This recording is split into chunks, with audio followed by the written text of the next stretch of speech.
We're now carrying around reusable bottles. We have drinking water in the office, in the campus, and then a lot of people have been using hydration products, and that is really growing. It's growing, almost doubling year on year. So the time is ripe now to say, look, you're already adding something to your water for kind of a very functional reason. Let's put something fun in your Nalgene. From NCPR, this is Northwards. People, ideas, and conversations from and about Northern New York, Vermont, and beyond. I'm Mitch Teich. Support for the Northwards podcast comes from Joe Steiniger and Mary McDonald in support of the Adirondack Foundation, building stronger Adirondack communities. Do you drink enough water? I don't drink enough water unless you count my daily iced coffee. And even then, I probably still don't drink enough water. And yeah, maybe you don't drink enough water either. A couple of guys in Burlington think they've hit on a way for you and me to improve our water drinking habits by adding not just some flavor, but also some fun. What they've created is called Plink, with an exclamation point at the end. It is, and I say this in the best way possible, drink mix meets Alka-Seltzer. That is, it's water flavoring that comes in a tablet and makes your water fizzy. But our story today isn't just about drink technology. It's about these two British guys who live in our part of the world, are trying to build a global brand from the ground up, and are trying to solve some problems a little bigger than just your water drinking habits. They are Max Luthi and Luke Montgomery Smith. I met them recently at Hula, a co-working space in Burlington, where the roar you hear behind us is a torrential rainstorm outside that started just as our conversation began. Max and Luke, hi. Thanks so much for meeting me. Yeah, our absolute pleasure. Yeah, brilliant. Glad to be able to just sit down and talk about what we're up to at the moment. So what are you up to at the moment? What was the issue you were trying to address by getting Plink to market? I always wanted to, for a long time, wanted to start a beverage company, and something was bothering me, and it was essentially the recycling bin full of empty cans and bottles. And just through my previous career, I was advising companies to decarbonize and reduce their packaging. And it just seemed like the drinks industry was still very much in the 20th century. So that's like a long-winded way of saying it felt like the way we were consuming beverages was wasteful.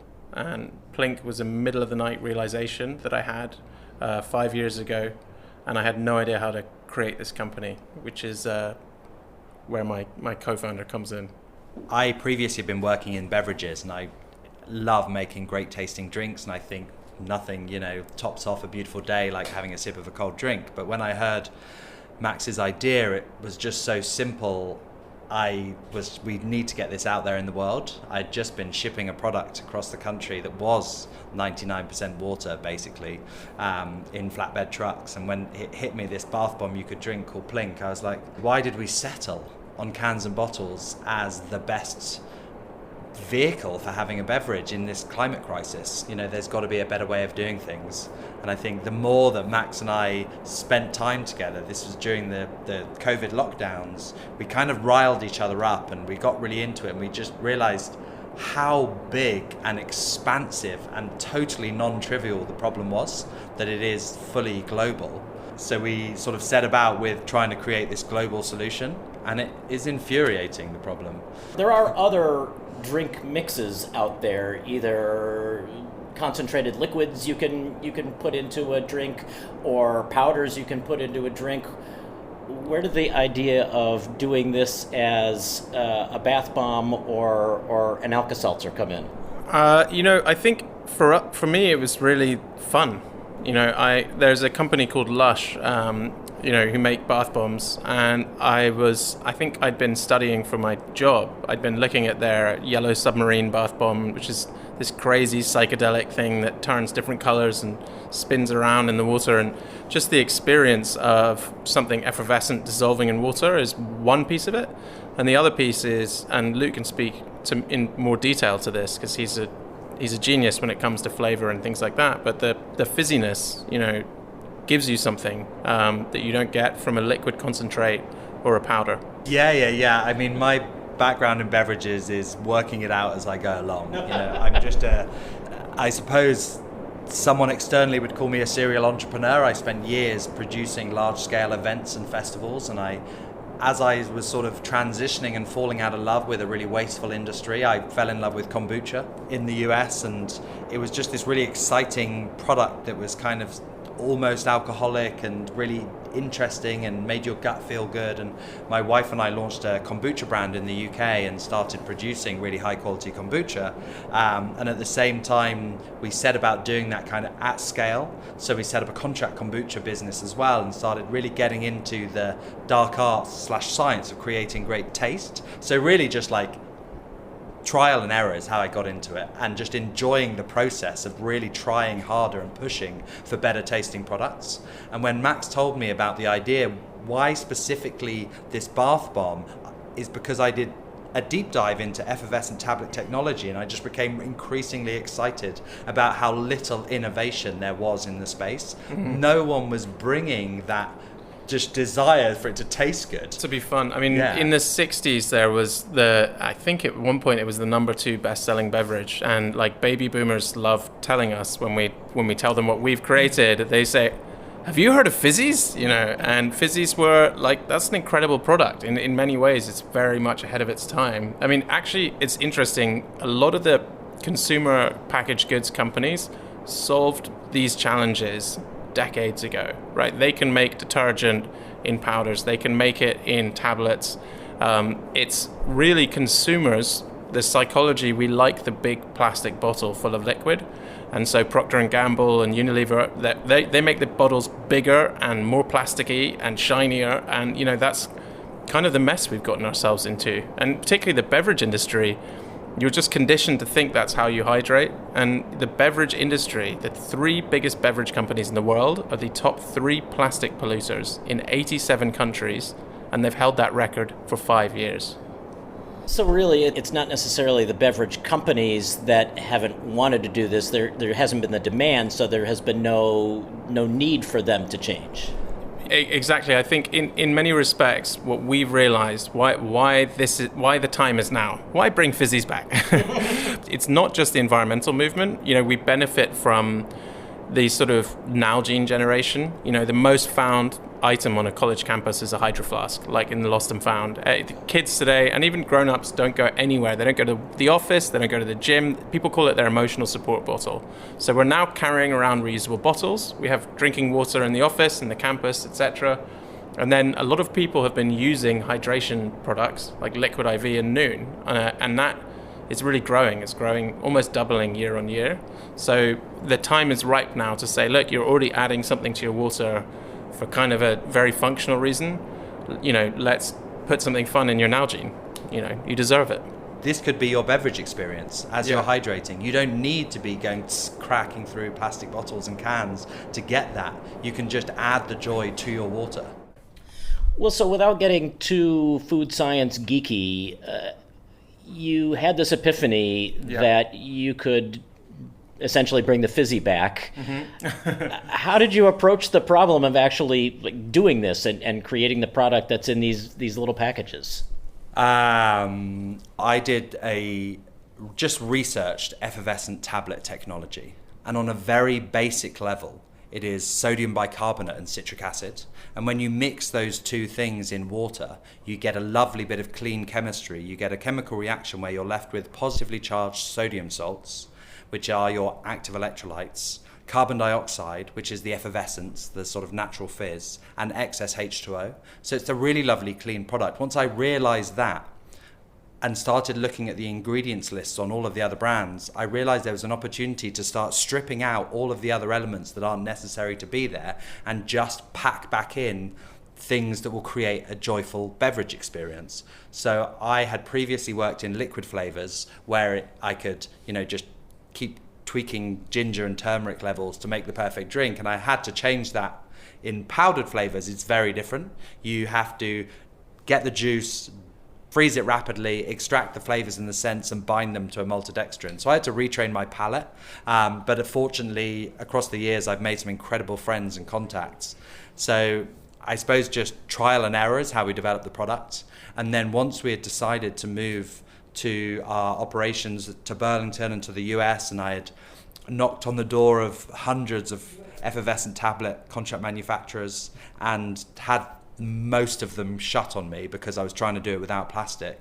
One contract manufacturer believed in us, and then it was like we had to start again because they actually had some incredible their own formula that they brought to the table, which was better than ours from a stability point of view, but then we had better flavors. So we then had to play around with how can we bring the flavor in without affecting the performance in glass, and it was not easy, and it ended up Biden reopened the borders on the 8th of November, and on the 9th of November, Max and I were in the lab and we locked ourselves in a windowless room for 48 hours, just iterating constantly to try and get the flavors right. And fortunately, we got there and let ourselves out of the lab. Luke's journey to building a business in Vermont looks like the beginning of like an Indiana Jones movie where the airplane, leaves the red line across the map. He moved his family. He sold a houseboat him and his wife and 2 daughters were living on the Thames, and moved to Sweden, and then waited for his visa to clear and moved to Vermont.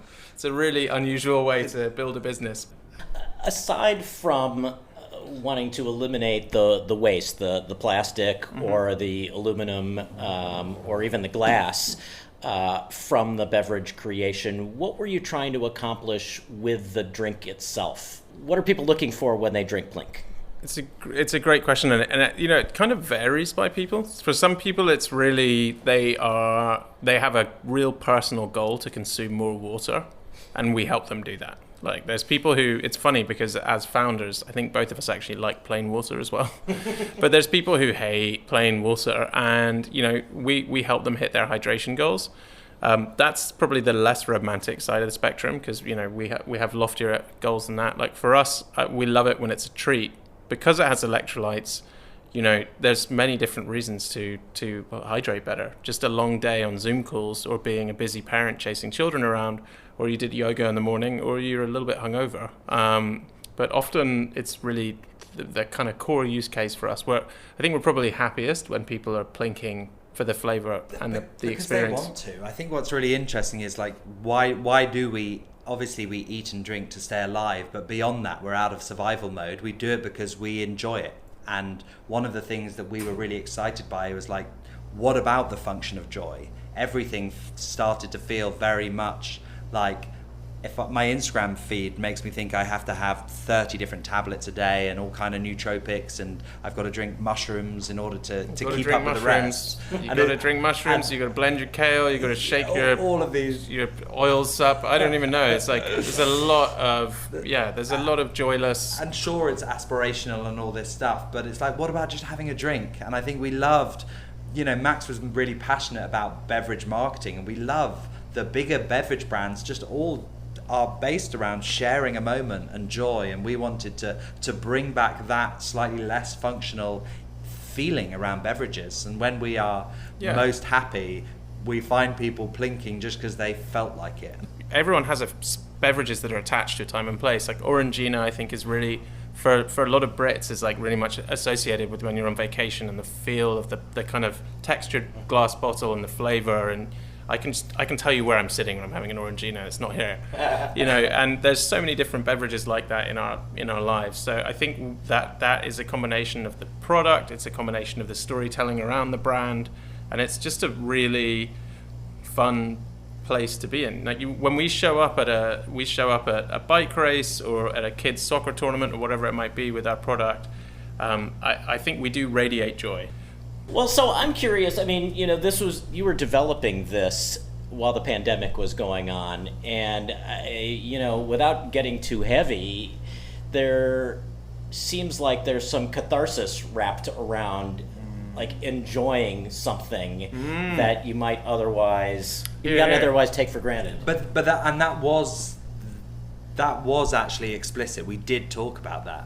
We did say now is no better time to bring a really joyful brand to market. It's a time to celebrate something that can be positive on so many different levels. And we have this slightly lofty, almost heavy, big ambition about changing the way the world consumes beverages. But we always knew that we couldn't beat people over the head about the fact that they drink a bottle of Coca-Cola. So how can you do it? Is you just inject joy and add to people's life experience and bring that through this product. No, that is a great observation. I think I think it's part of what makes it satisfying and energizing for both of us. Like, I think we would, if this was, say, like the elite performance drink for, like some crazy serious hardcore product that just was taking itself so seriously, I think it would be harder it's hard to build a beverage company. Very, very hard. I might have underestimated that. And if I wasn't waking up and it wasn't almost this warm, glowing presence, that has this magnetism of like, let's have fun together, I would find it a lot harder. We hear a lot that the beverage industry is really hard. What makes it so hard? Why is it such a tough nut to crack? Building a brand is hard from scratch. Beverage is particularly hard for a number of reasons. One of them is that the business model has slightly been broken by the fact that it hasn't been innovated for so long. So it is a low margin product that is very heavy and has to be shipped around on pallets and flatbeds around the country. So that suits the incumbents, the big brands that have those distribution lines, and makes it harder to break for the smaller businesses. But that's another reason why Plink is so exciting as a business, because we have a product that is, it's 99% less packaging because there's no water in it. It's so much lighter. It is the 10th of the trucks. And we're not competing for fridge space, which is one of the most competitive spots. You can put us right by the cash register. You can put us. We're pretty flexible. We'll go wherever you want, as long as you put us in your store. Well, yeah. So what has been the biggest challenge that you either are still coping with or you've managed to get past? I think given my background, which was a lot about advising other companies on brand strategy, for me there was a lot of learning about what sounds great and convincing on paper. When you model out your customer acquisition or you model out your growth strategy, etc., then you're faced with the realities of, the actual cost of goods, or finding a distributor, or finding a retailer, or winning over the right price point, or your website. It's just real life. It's basically, it might sound good on paper, but actually executing it, it's a grind. And I think, especially when we're both very ambitious with this business, we want it to be a global brand. You need to celebrate. We have so many wins under our belt at this point that we need to celebrate them, even though we feel like we're at, 0.5% of the way through where we're aiming to get with this business. If we can make people happy without destroying their health, that's a pretty big goal, is on top of the environmental benefits. Yeah. Max, Luke, thank you both so much, and best of luck. Thank you. Thank you. It's been a pleasure. I see it as a positive omen that our tagline is "You bring the water," and we've been doing this recording in a torrential storm. I think that says good things for the future. I believe so too. Max Luthi and Luke Montgomery Smith. They're the founders of a Burlington-based startup company called Plink. You can find out more and see some Plink in action at ncpr.org/northwards. That wraps up another edition of Northwards. I'm Mitch Tyke, and I hope you enjoyed our interview.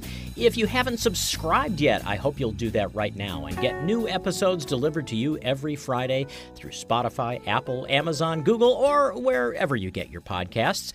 And sign up for the weekly Northwards column and newsletter while you're at it. Learn more about all of these things at ncpr.org/northwards. Northwards is an NCPR podcast production. The program is written, recorded, and edited by Mitch Tyke, with digital production supervision by me, Ethan Shanty. Music by the Wickmore Jazz Trio of Plattsburgh. To support this show and find more podcasts, visit ncpr.org. This is NCPR, North Country Public Radio.